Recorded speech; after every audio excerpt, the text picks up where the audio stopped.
মিমি চলো আজকে তোমাকে নিয়ে ঘুরতে যাব।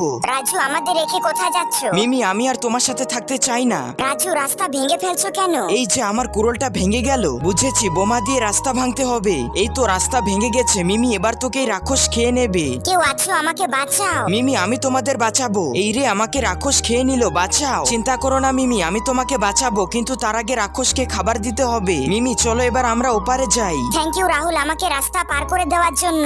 আমি ট্রফি নেব। সাপ বন্ধু আমাকে তাড়াতাড়ি ওই পারে নিয়ে চলো। ঠিক আছে রাজু। সাপ এবার আমি তোমাকে এই নদীতে ফেলে দেব। এই রে আমি নদীতে পড়ে গেলাম, বাঁচাও। সাপ বন্ধু আমি ট্রফি নেব। ট্রফি দিতে পারি, কিন্তু তার আগে আমাকে ফল দিতে হবে। ঠিক আছে সাপ বন্ধু, এই নাও ফল, এবার আমাকে ওপারে নিয়ে যাও। ঠিক আছে রাহুল। ওয়াও আমি ট্রফি পেয়েছি, কি মজা। পরের মজাদার পার্টের জন্য ভিডিওতে একটি লাইক এবং চ্যানেলটিকে সাবস্ক্রাইব অবশ্যই করবেন।